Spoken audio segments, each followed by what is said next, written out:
Mirëmbrëma të nderuar demokratë, degës Mirditës, mirëmbrëma dhe faleminderit që keni ardhur në këtë takim të mbushur sot, e keni mbushur sallën. Faleminderit për këtë pritje entuziaste. Kjo është foltorja e dytë e turit të profesor Dr. Sali Berishës në kuadër të motivimit të demokratëve dhe pritjes së sugjerimeve tuaja. Sot në panel, faleminderit. Sot në panel kemi kryetarin e degës së Mirditës, zoti Aleksandër Picaku, kryetari i bashkisë, zoti Albert Mëlyshi, zoti Agron Gjek Markaj, nënkryetari i partisë. Dhe me kënaqësi do ta fillojmë këtë takim me fjalën e zotit Aleksandër Picaku.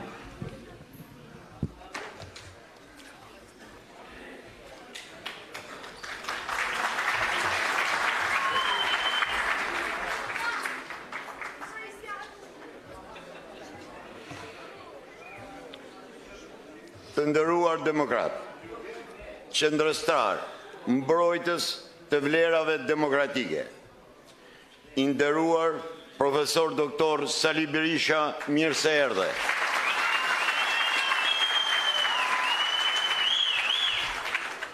Të nderuar deputet, të nderuar aleat të Partisë Demokratike, mirë se erdhët në Mirditën e vlerave, në treven që ka ditur të ruaj identitet dhe traditat e saj, duke kthyer qëndrueshmërinë, besën dhe nderin në shtylla themelit të Mirditës tonë. Është kënaqësi e veçantë që sot së bashku në këtë takim, në një atmosferë bashkimi, energjie dhe respekti të ndërsjellë, Mirdita ka gjithmonë një vend në traditën e saj, si qëndrueshmërinë, vendimet të qarta, dhe kjo është vërtetuar vazhdimisht në të gjitha betejat dhe sfidat që kemi kaluar së bashku. Në këtë kontekst, është e rëndësishme të kujtojmë rezultatet që ka arritur Partia Demokratike ndër vite, dhe këto nuk kanë ardhur rastësisht. Ato janë fryt i punës së përbashkët, i përkushtimit të strukturave të Partisë Demokratike, i besimit qytetar dhe mbi të gjitha i një fryme të fortë bashkimi. Ky bashkim ka qenë themeli që ka sjellë fitore të një pasnjëshme si në nivel vendor, ashtu edhe në nivel qendror, duke shënuar një periudhë të gjatë stabiliteti dhe mbështetje të qëndrueshme politike në Mirditë. Këto rezultate kanë pasqyruar forcën e Partisë Demokratike dhe aftësinë e saj për vendime të qarta, duke kontribuar gjithashtu në ruajtjen e mandatit përfaqësues në qarkun e Lezhës, mandatin e 4. Ky është një tregues jo vetëm mbështetjes, por edhe i qëndrueshmërisë, i vizionit të përbashkët, të cilën demokratët e Mirditës e kanë dëshmuar me vepra dhe me pjesëmarrjen e tyre aktive.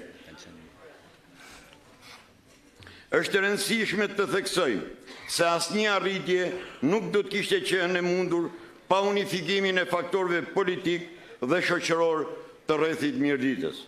Pikërisht kjo frymë bashkëpunimi ka mundësuar mobilizimin e energjive më të mira, ka kaluar dallimet dhe ka bërë të mundur që fokusi të jetë gjithmonë tek e mira, e komunitetit dhe tek vlerat që na bashkojnë dhe jo ato që na ndajnë. Sot jemi këtu për të vazhduar këtë traditë të komunikimit të hapur, për të dëgjuar njëri tjetrin, për të vlerësuar rrugtimin e përbashkët. Prania e doktor profesor Sali Berishës është një moment i rëndësishëm për të gjithë ne, sepse sjell me vete provojën, këndvështrimin dhe historinë e gjatë të tij në pjesën politike të vendit. Ky takim është një mundësi për reflektim, diskutim dhe përforcimin e mekanizmave të bashkëpunimit midis nesh. Të nderuar demokratë, Sot kemi përballë një të majtë që ka shndruar shtetin një narkoshtet, ku krimi ndodhet në çdo qelisë të saj, ku qeveria ka bë binjakzim me 313, duke zhdukur ndarjen e pushteteve dhe duke deformuar çdo standard demokratik. Në këtë realitet të rënd, Partia Demokratike mbetet e vetja forcë politike që qëndron përballë saj, e vetmi alternativë që garanton lirinë, drejtësinë dhe shtetin ligjor. Në këtë frym, duhet ju falenderoj të gjithëve për pjesëmarrjen, për kontributin, për vlerat e gjithë secilit në ruajtjen e kësaj tashgimnie dhe për faktin që vazhdoni ta marrni gjallë energjinë dhe dinamizmin që karakterizon Mirditën. Ju falenderoj që gjithëve, Zoti ju rujt, rrof Partia Demokratike, rrof Sali Berisha.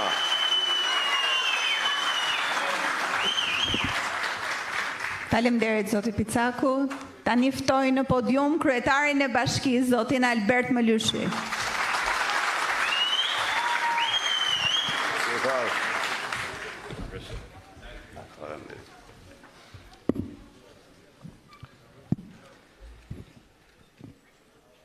I nderuar kryetari i Partisë Demokratike zoti Sali Berisha, të nderuar deputet, të nderuar anëtar të kryesisë, drejtues lokal, përfaqësues të rinisë dhe gruas, të dashur demokratë dhe qytetarë të Mirditës. Sot jemi mbledhur për të analizuar dhe një diskutim të lirë me kryetarin e Partisë Demokratike të Shqipërisë mbi zgjedhjet e 11 majit, por dhe domosdoshmërinë për një angazhim më të madh, jo për fate individësh, por për fatet e Shqipërisë. Mirdita dha një mesazh qartë. Demokracia dhe integriteti fitojnë pavarësisht presionit dhe padrejtësive.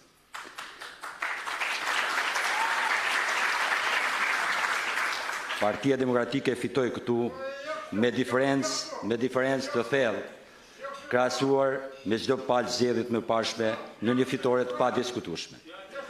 Ky rezultat është merit e qytetarëve tanë, të cilët nuk e dorëzuan ndaj presionit dhe manipulimit. Mirdita mbetet bastioni i vlerave të lirisë dhe integritetit. Ky model duhet shërbejë si shembull për gjithë Shqipërinë. Do doja njëkohësisht që nga raporti OSBE-Odirit të flasim për disa çështje të cilat dolën në raportin e OSBE-Odirit. Gara nuk ishte e barabartë. Burimet shtetërore dhe mekanizmat publik u përdorën për favoret pushtetit. Presioni mbi qytetarët dhe administratën publike, punojësit dhe votuesit ishin të kërcënuar të drejt për drejt ose indirekt. Mediat janë anshme, opozita nuk pati hapësirë të barabartë për të komunikuar programin. Përdorimi i mekanizmave shtetëror në fushat, automjete, ndërtesa, fonde dhe programe sociale të përdorura në mënyrë selektive. Klim tensioni dhe polarizimi, reaktiv, agresiv dhe presion mbi qytetarët gjatë fushatës. Ky raport konfirmoi se betejë jonë nuk është vetëm politike, por edhe për standarde demokratike. Diskriminimi i Mirditës dhe trajtimi i padrejtë nga qeveria qendrore, mungesa e fondeve dhe investimeve bazike, rrugë, kujtësielsa, ndriçim dhe infrastrukturë. Mirdita kontribon fuqishëm në ekonominë e vendit. Energji elektrike, minerale, bujqësi, lektori. Renta e kthyer në bashki minimale, shpesh qesharake, jo në proporcion me kontributin. Ajo që Mirdita i jep parkës së shtetit do të mjaftonte për të ngritur këtë zonë me dinjitet. Mirdita nuk kërkon privilegje, kërkon drejtësi dhe trajtim të barabartë, edhe përkundër këtyre padrejtësive. Mirdita fitoi me integritet dhe tregoi se qytetarët nuk dorëzohen. Partia Demokratike ka disa detyra dhe përgjegjësi. Për reformën zgjedhore, garën e ndershme, administratën e depolitizuar, media të lirë, forcimi mbrojtjes së votës dhe pranisë në terren, afrimi personaliteteve të respektuar dhe profesionistëve, ruajtja e bashkimit dhe seriozitetit Partisë Demokratike, organizimi i brendshëm, reflektim dhe përmirësim. Partia Demokratike duhet të jetë gjithmonë parti e hapur, transparente dhe meritokratike. Si përfundim, Mirdita si shembull dhe thirrje për aksion tregoj se kur qytetari qëndron i bashkuar me integritet, është mbi çdo presion politik, fiton drejtësia. Kjo fitore nuk është thjesht një rezultat zgjedhor, është një mesazh për gjithë Shqipërinë. Ata që punojnë me ndershmëri, që të kontribuojnë dhe që mbrojnë vlerat e demokracisë, nuk mund të dështojnë. Dhe le mos harrojmë, Mirdita nuk është vetëm një bashki. Ai është një shembull, shpresë dhe zëj fuqishëm për gjithë Shqipërinë, për qytetarët tanë, për të ardhmen e fëmijëve tanë, për një Shqipëri ku drejtësia dhe identiteti triumfojnë mbi padrejtësinë. Ne do të qëndrojmë të palëkundur. Rrof Partia Demokratike. Faleminderit. Faleminderit kryetar. Ftoj të mbaj fjalën e tij në podium drejtuesi politik i Qarkut Lezhë, zoti Agron Gjekmarkaj. Mirëmbrëma të gjithëve, të nderuar demokrate, të nderuar demokrat, i nderuar profesor doktor Sali Berisha, i nderuar kryetari i Bashkisë zoti Mlyshi.